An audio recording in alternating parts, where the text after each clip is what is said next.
Good morning mga kabulba. Welcome back ulit po sa aking YouTube channel. So ngayon mga kabulba, ipapakita ko po sa inyo yung tanim ko na kabuting saging na yung haba niya ay 12 meters at saka 6 layers. So bawat layer may kapal na 3 to 4 inches po. So ito ay 12 days na po ngayon. Medyo malaki-laki na yung ano niya, bunga. So ipapakita ko po sa inyo mga kabulba. So tara.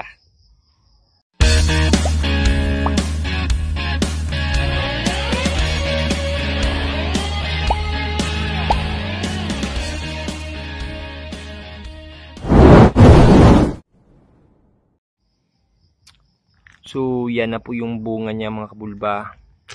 Yung gamit namin na plastic ay puti. So wala po yan sa kulay ng plastic sa pag-cover sa sa resulta niya. Nasa binhi talaga yan at saka nasa proseso. Saka paano nyo po inalagaan. So yan, ang dami.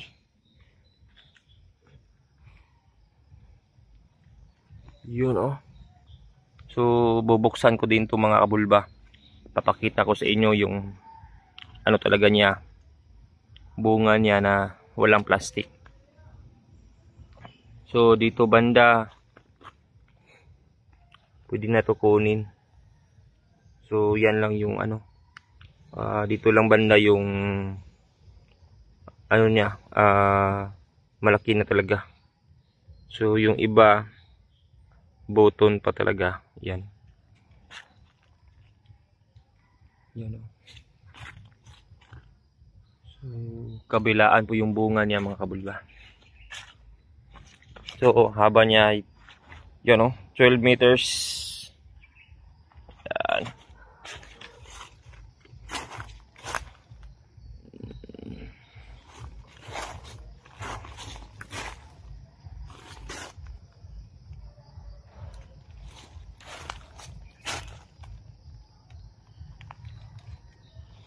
So yun, hanggang dulo po yan. Bubuksan ko muna mga kabulba para makita nyo talaga sa nung walang plastic. So ito na mga kabulba yung bunga niya. Yan. Nung 6 days to pinasingaw ko. Dahil nung 5 days hindi ko pinasingaw.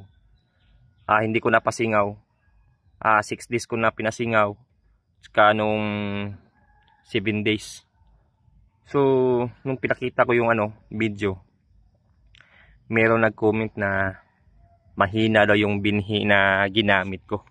Dahil kunti lang yung amag niya. So yun, meron nag-comment na mahina daw yung binhi na ginamit ko. So dahil hindi daw balot na balot yung hindi balot na balot ng amag yung substrate. Dahil 3 days daw, balot na daw dapat. So ang quality na binhi, hindi basihan ang kapal ng amag. So nasa strain po yan at saka nasa proseso kung paano mo paparamihin yung amag niya at saka yung mga pinheads niya. So yan.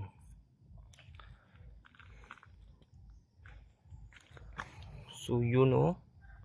Dami.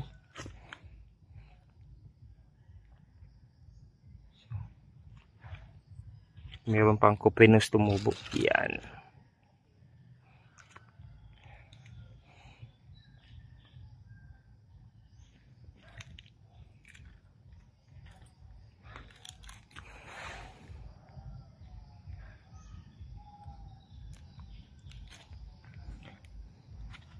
Basta makuha mo talaga yung tamang proseso, tamang temperature, moisture, sabay na din sa quality na binhi.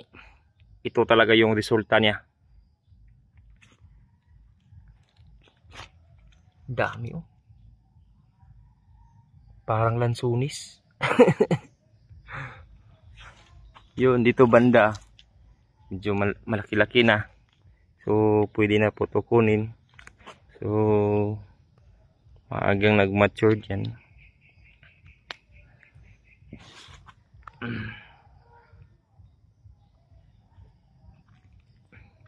Kabilaan po ito mga kabulba.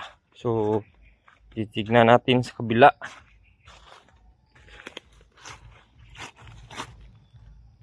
Yun.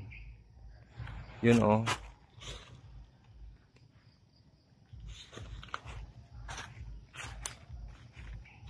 So, sa aming binhi, kahit buksan pa yan, kahit meron na siyang bunga, button size or pinheads, hindi yan basta-basta mamatay.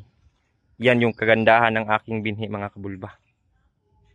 So, lalo pa yang mabubuhay at saka lalo pang dadami yung pinheads niya. Basta bubuksan ko. Yan. So, ang haba nito 12 meters. So, ito 10 meters lang to. Yan oh. So, yun lang mga kabulba. Dapat masunod nyo talaga yung tamang proseso. Sabay na din sa quality na binhi. Dapat yung moisture niya makuha nyo din. Nasa 92 to 96 humidity. Yung temperature niya nasa 32 to 38. Ganun. So, pag na-hit nyo yung tamang temperature at saka moisture, sabay na din sa napaka-quality binhi. So, ito talaga yung resulta ng pinagpaguran mo. So, yun.